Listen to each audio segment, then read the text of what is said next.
Hello, everyone. Welcome to another show of New Hampshire Citizens for Progress. I guess social distancing is okay here, so let me take this thing off. We're going to introduce a couple of organizers from New Hampshire, Rights and Democracy. We got 40 million Americans out of work right now, and many of them have lost or are losing their health care. And this is a citizens advocacy group, and I'm going to let them introduce themselves and tell us what they're working on. Hi everyone, I'm Alessandra Rodriguez Murray. I use they, them pronouns, and I work in Manchester and in Nashua as a regional organizer for Rights and Democracy. Specifically, I work around a lot of our housing and minimum wage issues. Hey everyone, my name is Isaac Grimm. I'm the organizing director with Rights and Democracy New Hampshire.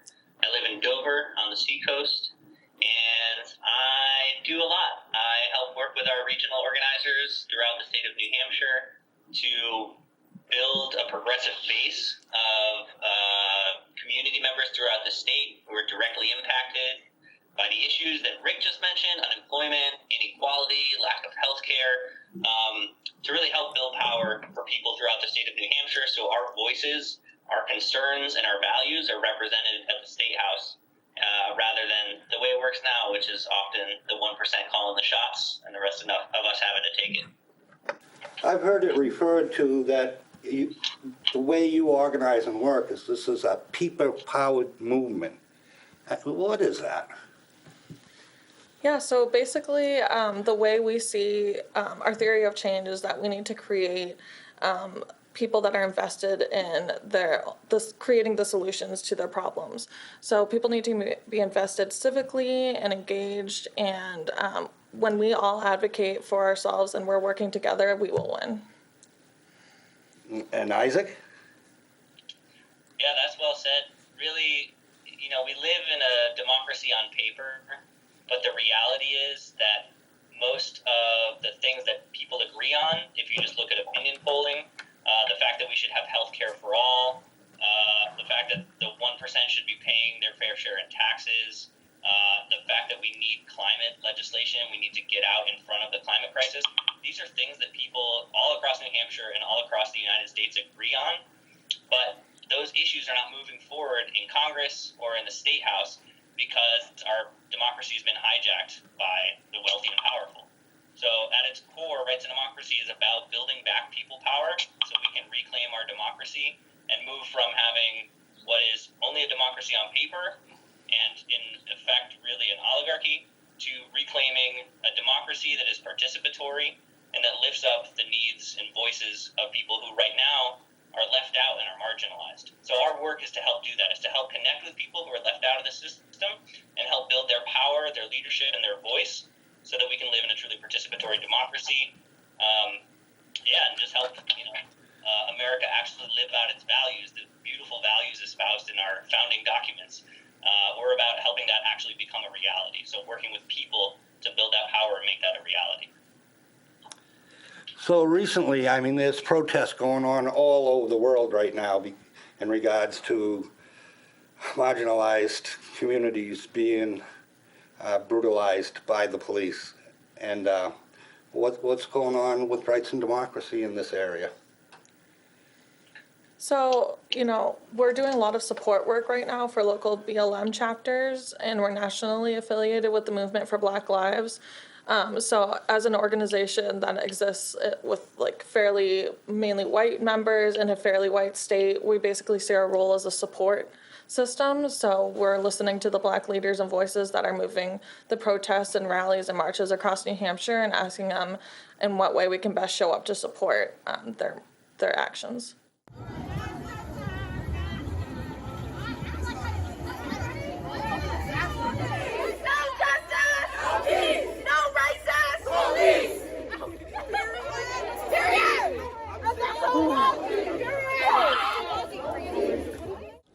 Okay. Well, I know I did a little bit of that myself. I showed up at the Manchester rally in March and acted as a peacekeeper to keep an eye on the event a little bit and to help as best I could. And Are there particular events or a place that they could get this information if they wanted to participate, Isaac? Yeah, absolutely. Depending on where you are in the state, folks should look for local Black Lives Matter events that are being organized. There is public Facebook groups for Black Lives Matter Manchester and Black Lives Matter Nashua, and we've been trying to do everything we can to get the word out about other events that are happening throughout the state. So if you follow Rights and Democracy NH on Facebook, we've been trying to share that information out, or if you want to make sure you get email updates, you can sign up for emails through radnh.org. And yeah, we're just trying, because there's so many things that are popping up, right? Like people are just self-organizing and bringing these rallies and protests together across the state. So sometimes it can be hard to keep track of. But just try and connect with local leaders in your area. We're trying to get the word out about events that are happening. So if you follow those Facebook pages, that can be helpful. And if there's nothing happening, try to connect with your neighbors and try to just ask around and find the leaders in your region and get connected with them and get plugged in. See, where do we want to move from here? COVID probably was the next big thing that happened. We've all had to take action and social distancing, and it's made it real difficult to pursue a people-powered movement. I mean, a lot of that stuff was knocking on doors. And what are you doing to overcome the organizing process that we have to function under now? And I am familiar that you have a mutual aid program, and I'd love for you guys to describe what that is as well. Yeah, let me just like to start. So, Rights and Democracy, we've been around as a bi-state organization in Vermont and New Hampshire since 2015. And we're part of national networks that are fighting for progressive change at the national level, like People's Action and the Center for Popular Democracy. And yeah, in normal circumstances, community organizing is about bringing people together. And that has been very different for the last couple of months. So, in the past, we've been a part of, seeing some really important wins. And a lot of that has been through bringing people together, to knock doors, to rally, to come out and testify at the State House, to bring people together for political education, issue events. So through that in the past, we've accomplished some really important things, right? We helped flip the New Hampshire State House and Senate to a Democratic majority in 2018. We knocked over 60,000 doors. We've been a part of helping pass some really critical legislation in New Hampshire, like transgender non-discrimination, Medicaid expansion to protect health care for folks, fighting back on a school voucher bill that would have taken money from our public schools and given it to private schools. And so we've had to, think about what are the different tactics we can use right now to help people that are in crisis and to keep bringing people together. So we've transitioned a lot to online and digital events. We've been making a whole lot of phone calls to check in on people and make sure they're doing okay in this moment.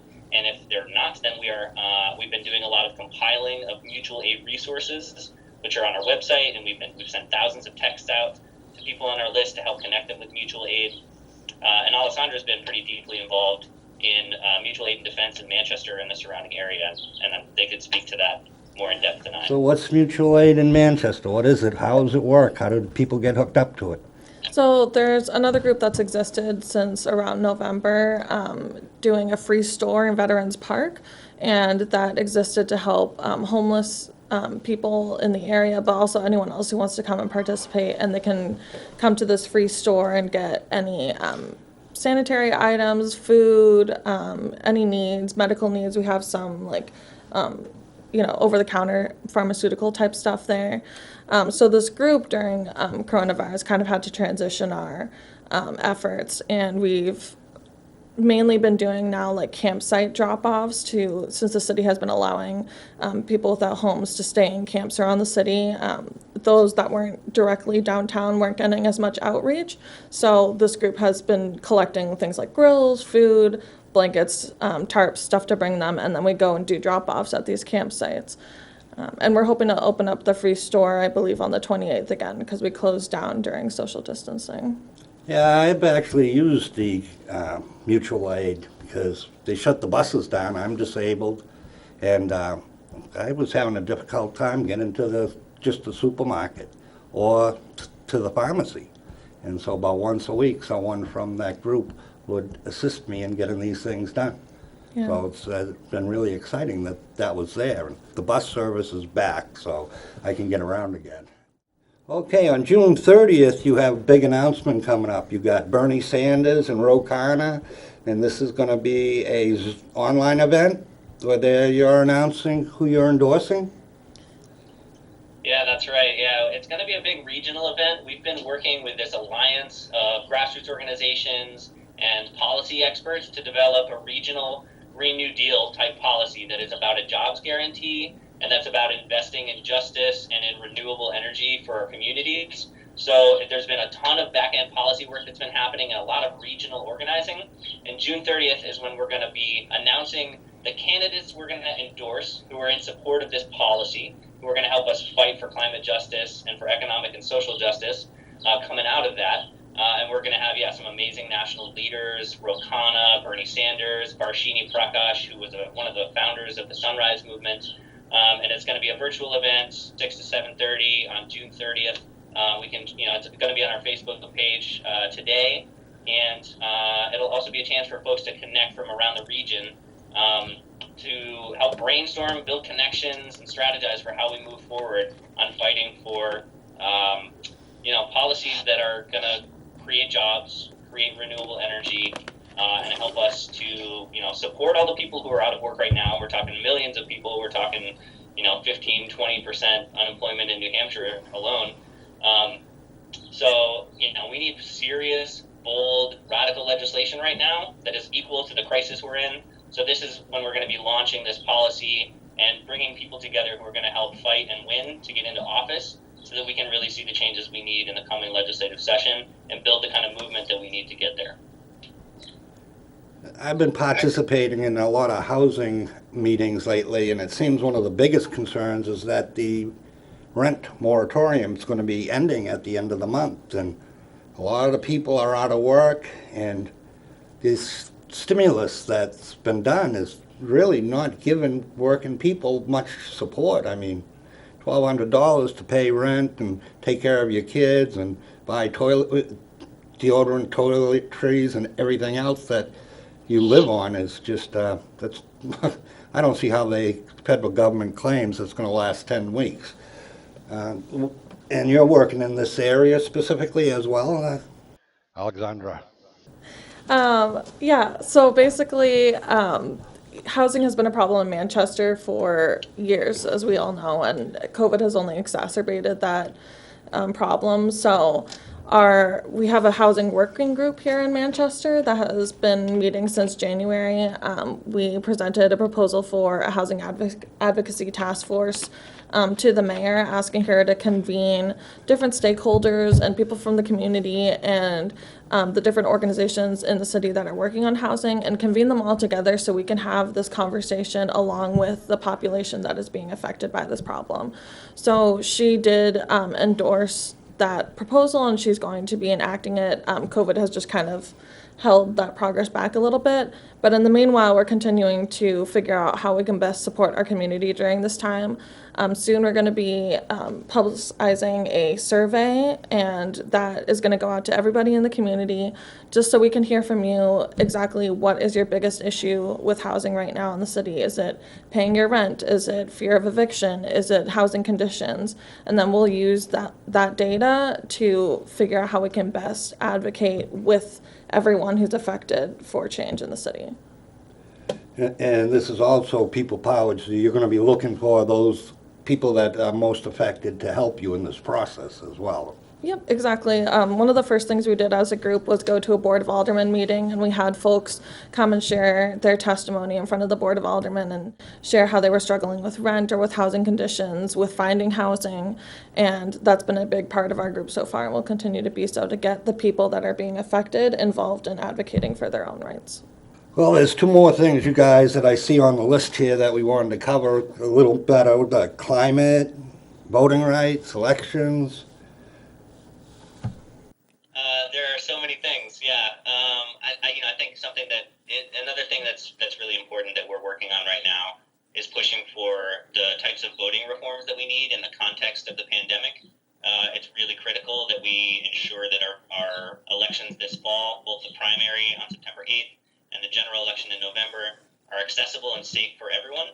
So we've been pushing hard to make sure that there is clear guidelines. First of all, we were pushing to make sure that there was access to absentee voting for everyone. Luckily, the Attorney General and Secretary of State have agreed and have made that change. So, everyone who wants to vote by mail can do so. Currently, you just have to check off the disability kind of checkbox and why you're voting absentee. Normally, you have to have some sort of excuse to vote absentee in New Hampshire. They've changed that, so anyone who wants to, who has concerns because of the pandemic, can check out the disability excuse as the reason they're doing their absentee voting. But there's a lot more work that needs to happen to make sure there's a centralized website that is accessible for everyone, that there are safety precautions available so people can vote in person safely. So we need to have both options available for everyone. And we're also really pushing to make sure that there's prepaid postage so that anybody who wants to vote can do so without having to go to the post office and endanger themselves or have to worry about that cost. So there's a number of measures that still need to happen, and we've been pushing the Secretary of State, the Governor, and the Attorney General to make those reforms as quickly as possible so that we can make sure everyone who wants to vote this fall can do so safely. So, hey, you've been working real hard on climate as well. Yeah, so like Isaac mentioned before, we've been working with this regional platform for building a Green New Deal. One of the things we did recently was do community visioning sessions, bring folks together to talk about how Green New Deal would change our communities, what hopes and fears we have, what we're trying to build towards, and really ground people in what a Green New Deal would mean for us. And so that's been the bulk of our work right now. We've also helped with the climate strikes in the past. We were going to do a huge week of action this past April, but as we all know, COVID kind of like changed everybody's organizing plans. But there will be more climate strikes to come. Climate has to be at the forefront of all of our minds over the next few years and through this election for sure.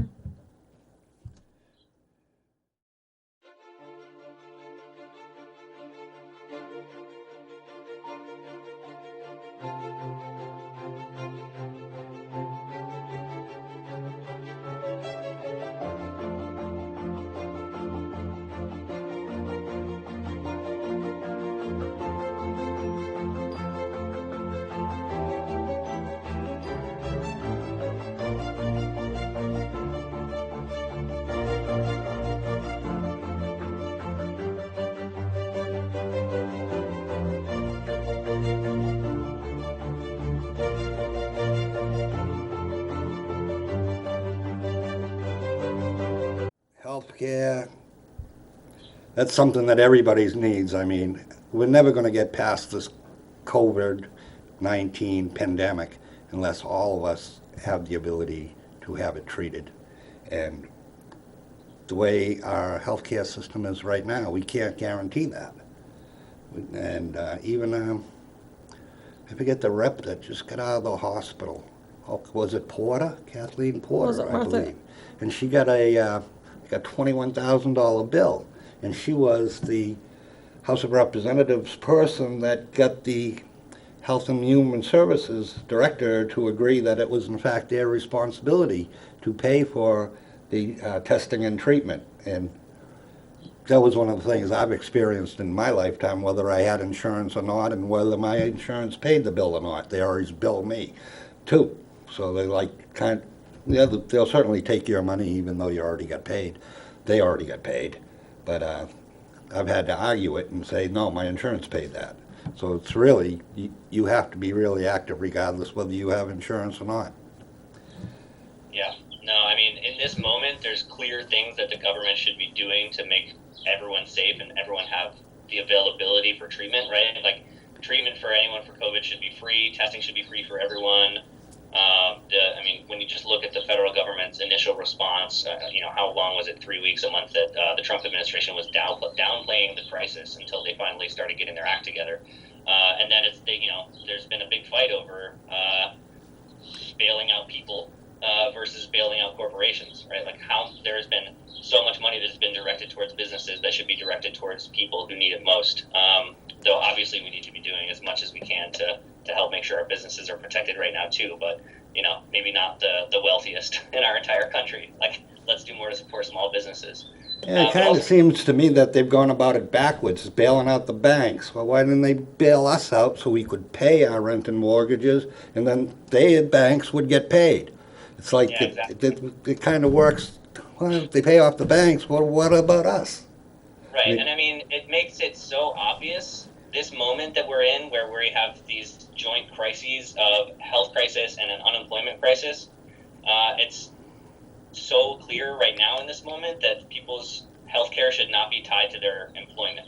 Right, when we have tens of millions of people getting losing their jobs and then getting kicked off of their health insurance in the midst of a pandemic, it couldn't make it any more obvious that we need a universal single-payer healthcare system, right? We need Medicare for all so that everybody is covered and so that we are actually upholding healthcare as a human right and not having it based off of profits. It's completely backwards. We could do better as a country. We could afford to do it, and it's the direction we should be moving in. So we've been fighting for Medicare for all for a long time. And none of our federal delegation have co-sponsored Medicare for all legislation. There's a lot of work for us to do to get our leaders to get on board with what people want. Medicare is something that the vast majority of Granite staters and Americans support, and we need our leadership to get on board. yeah, it was really amazing too because we can't afford Medicare for all, right? But the minute the banks or the what's the boats that run around the carnival yachts that take these people everywhere, they all got packages, and not a single one of them's registered in the United States. The European countries said, well, if you're not licensed business in our country, you're not getting the stimulus. And we've been getting stimulus to companies that offshore all their profits, so they don't have to pay taxes. They're not even part of our country, and we're bailing them out.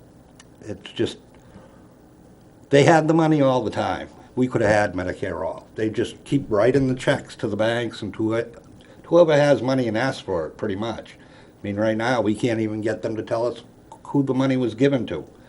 Okay. Thanks for having us, Rick. If anyone is interested in getting involved, feel free to call or email me. My email address is alisandra@radnh.org.